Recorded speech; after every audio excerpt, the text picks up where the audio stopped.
have all this work experience and life experience, and I have some running hypotheses about how life, especially life at work, works.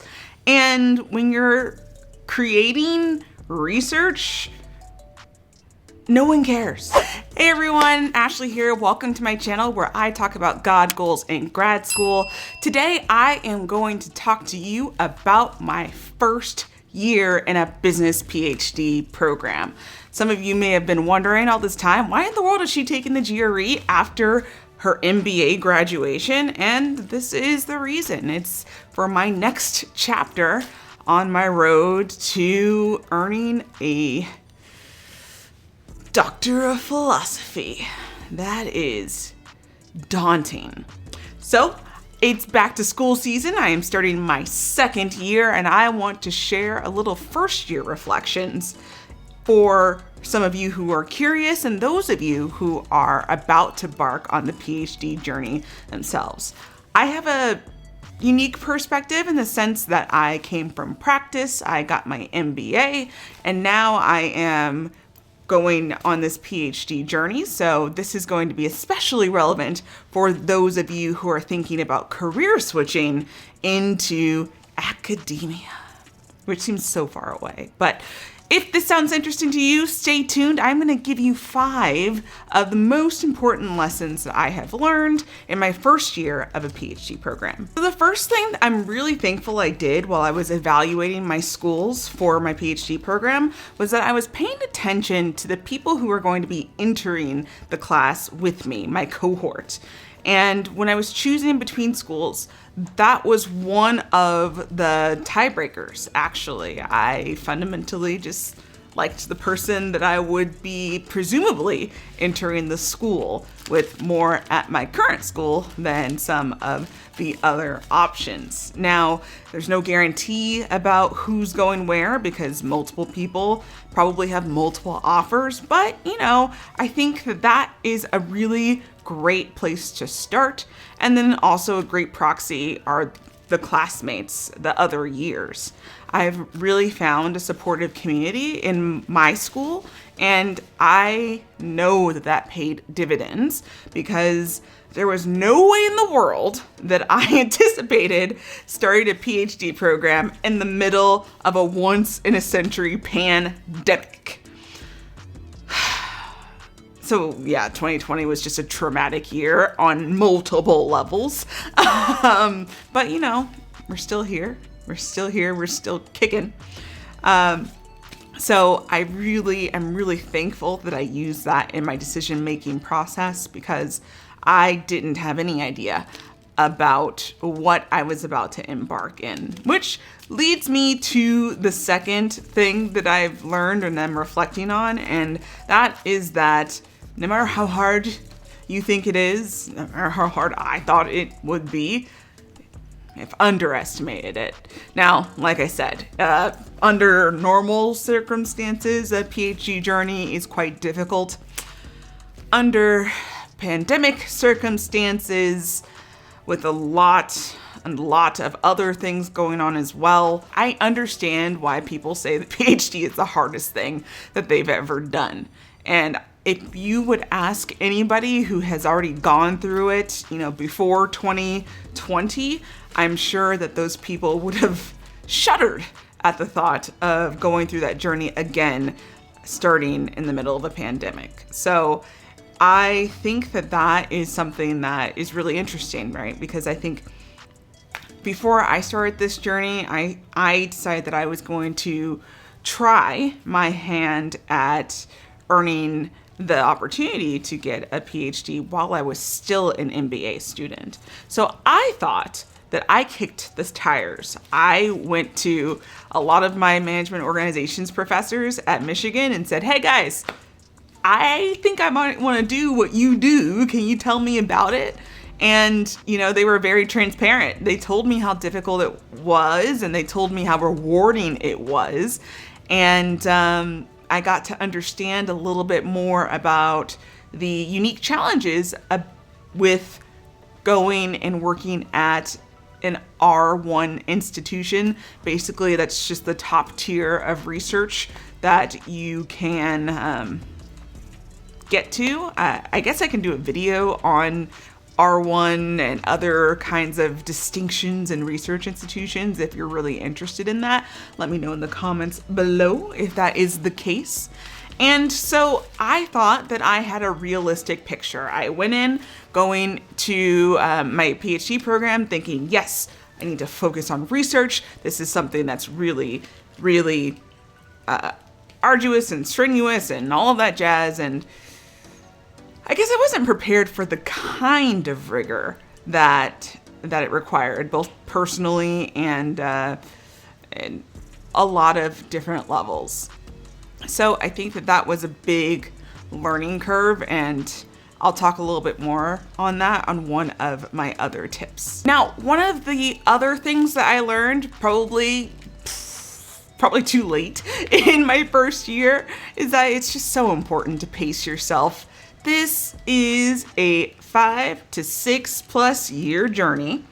And that's like every time I tell my family that, everyone always asks me like, how much more time do you have in school? And I'm like, yeah, like 5 years. And they're like, I don't even know. And that's my journey.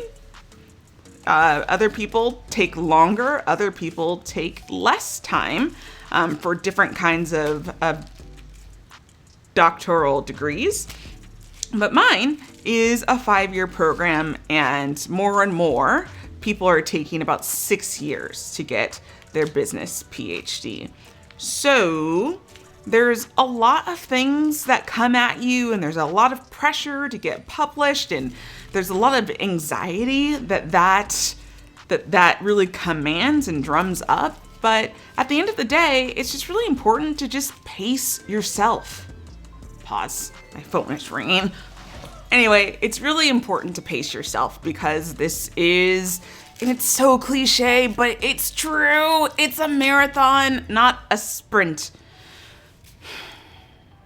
I'm going to probably have to remind myself of this. So if I ever start whining about something, just, send me a link to this video all over again so I can watch it myself. It's just so easy to get swept up. So I've been really trying to think about just doing great work and knowing that I will be where I need to be. And, at the end of the day, that's like, sidebar, that's like where the achievement mindset and your mindset as a person of faith start to conflict when you're in these really high pressure contexts. It's very easy to get swept up on, what must be true for you to get to a certain destination. So it's like, I have to publish 16 articles in an A top tier journal, and I have to do this and I have to do that. And at the end of the day, well, yes, it may be true that you probably still have to, obviously you're not going to just sleep for 5 years and get a job at the University of Michigan, the greatest school on the planet. Hopefully that doesn't come back to bite me. I mean, all education is just powerful nonetheless. It's just Wolverines have a certain way about themselves. We just love our school. Anyway, you can't just sleep for 5 years and make it to a top tier school. But at the same time, I don't think it makes sense for me to rack my brain over, what I have to do, especially because that is energy that's going to be spent on worrying and obsessing over it that I could actually be using towards doing the work that I need to do in order to position myself for a great next step. So that's that from the performance context. And then there's, faith. I mean, I'm supposed to believe in a God who can place me in wherever he wants me to be. So there's nothing really I can do to outdo God in that. And if you missed my video on God's plan and my assessment on Tamar, then click up here somewhere and you can check that out. The next thing that I learned, and I have to remind myself as well is that no one cares what you think. And that's took an adjustment because I have all this work experience and life experience, and I have some running hypotheses about how life, especially life at work, works. And when you're creating research, no one cares. Okay, I'll say it's to an extent, right? It's anecdotal. My experience is a sample size of 1. You typically want larger sample sizes, and knowledge has been created for millennia at this point. So little me, what I think in the grand scheme of things doesn't have the clout just yet, which is kind of funny because you start out in this profession and no one cares what you think. And then eventually you get to a certain level where everyone in your little bubble cares what you think. And so it's kind of funny how that tends to evolve. But what that really means practically is that you have to get into the research. You have to learn how to use your library databases. And low-key, I still use Google Scholar because I find that to be a little bit more user-friendly, to my librarian's dismay, but I use both. You have to find ways to find the information that you need because unfortunately, neither Google nor these databases can take that colloquial sentence in your head and spit out the research on it. I've tried. Because no one cares what you think, it's really important to find other people who have published things in peer-reviewed journals who think like you think, or at least be able to find enough research that give you hints that can validate where your hypothesis is leaning. So that is something that I'm learning very, very often because I really appreciate my advisor in that respect because it's really training the brain to think about what can you find evidence for. I'm not here to just be there's space for pop science and all of that. But I want to create meaningful research that fundamentally makes work better. So I'm always going to have a practitioner lens, and I'll talk a little bit more about practitioner versus academic in probably some other videos.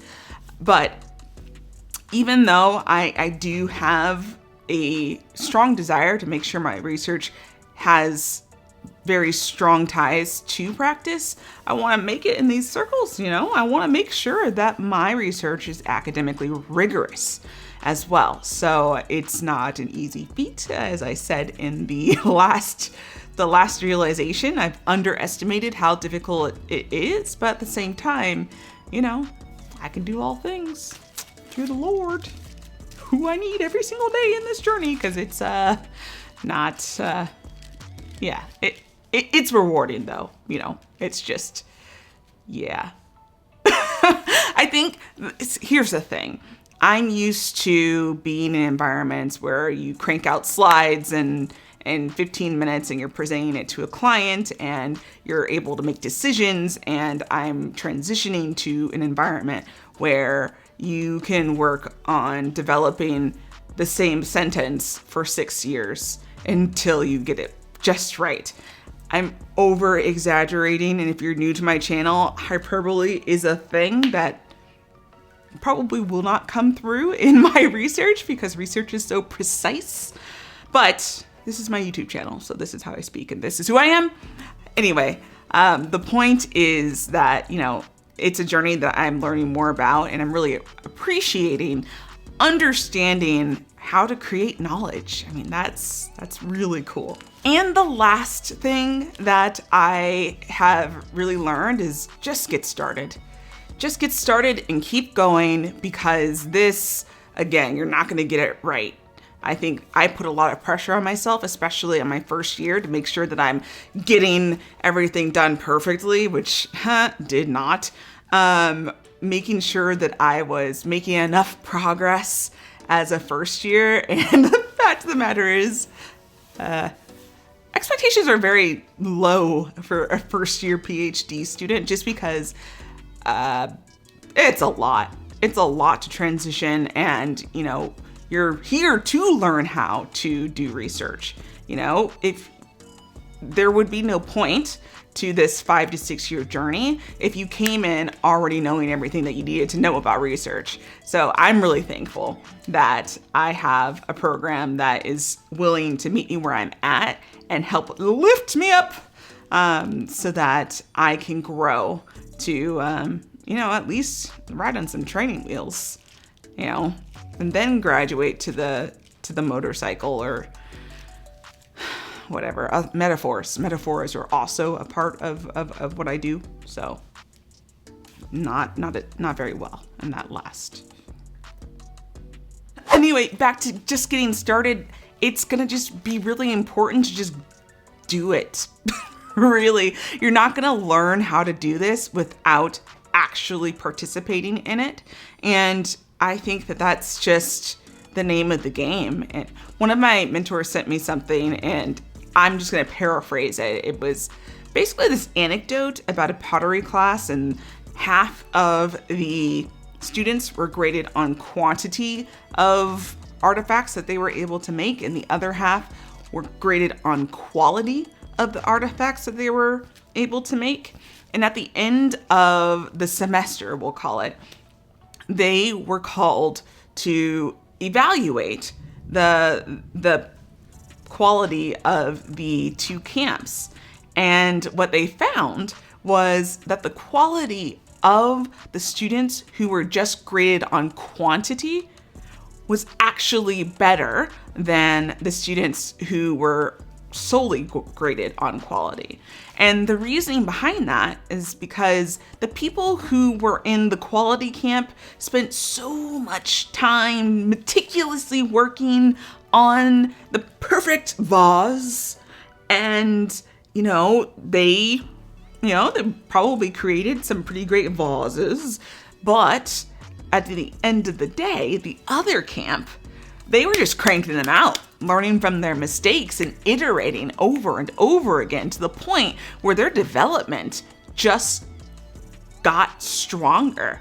And at the end of the day, they were able to produce better quality products. So I'm trying to keep that in mind. I still don't know what the definition of fast is in academia, because it doesn't feel fast compared to life in consulting. But all that's to say is just start something, have a couple ideas, always keep a notebook of ideas, and don't get discouraged when you get set back, because that's just a part of the game. The PhD process in academia in general is full of rejections, setbacks, and a lot of other horrible things, which is kind of funny. It's like, why do we choose to do this? And it's because it's worth it, I think. I mean, you go into academic Twitter and it just seems a little bit different, but I'm going to make it worth it. That's what I've resolved to. Now, in 10 years, I might come back here and say, like, I underestimated that too. But you know what? I'll just, take my naivete and, keep rolling with it until I decide otherwise. Now, this is just my reflection on my first year. If you have started a new journey, let me know if any of what I just said resonated with you. And if you have questions about a business PhD program, especially if you are thinking about transitioning from your corporate job or in practice to the academe, I believe that's how you say it, then let me know in the comments below. I am very interested in hearing the kind of content that you want to see, because that is what I will create, and that's what will get me in front of this camera more if I know that you actually want to hear what I have to say. So with that, I'm so glad that you made it to this part of the video. You are the real one. I hope this was really helpful. Please give me a like or a happy face emoji in the comments, and I will see you next time. Stay brilliant.